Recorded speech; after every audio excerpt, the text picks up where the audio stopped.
Southern Voices and One Click Digital present Splintered Bones by Carolyn Haines, narrated by Kate Forbes.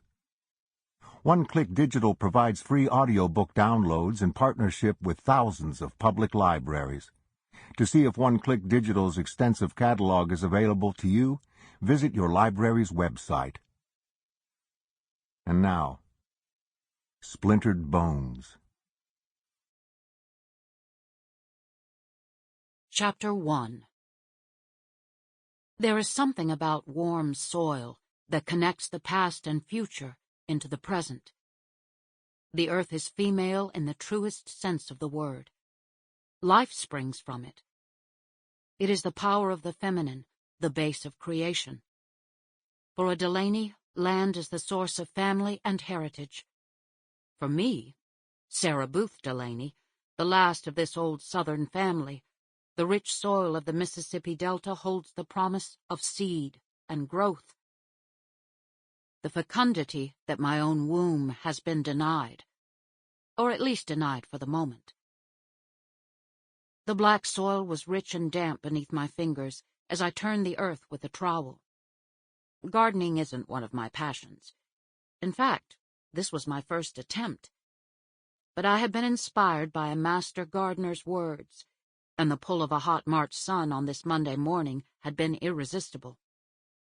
Beneath my gentle hands, the 10 containers of various herbs would sprout into lush health.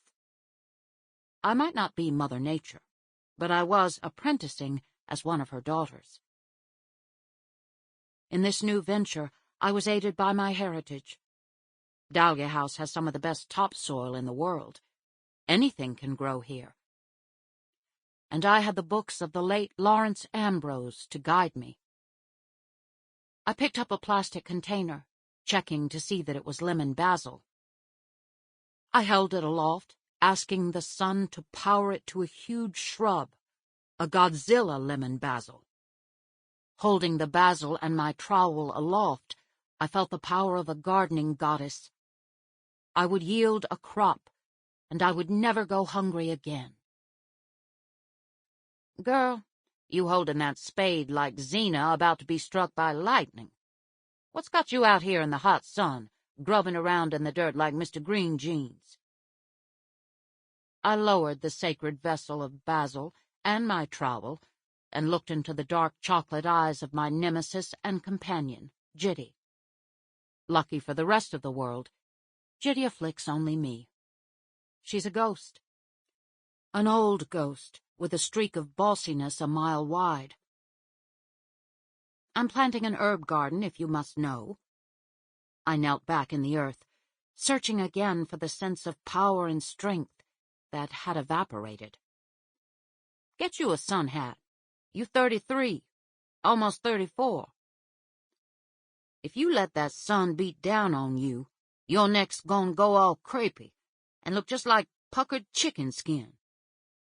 You ain't got but a few good years left. You better preserve what you can. Jitty took a seat on an overturned bucket.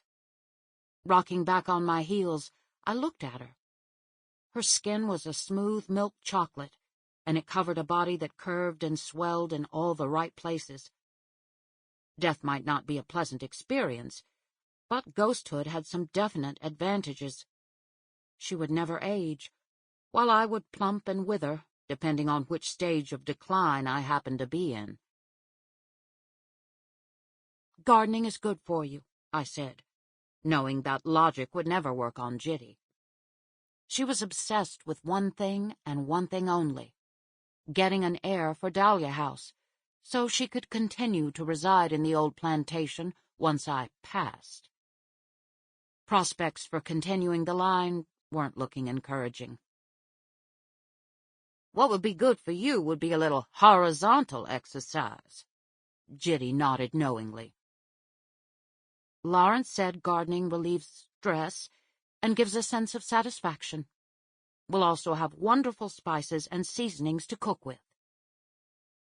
Jitty raised one delicate eyebrow. Cook? You good at fruitcakes, the kind you make and the kind you attract. Listen to me, Sarah Booth. Sample complete.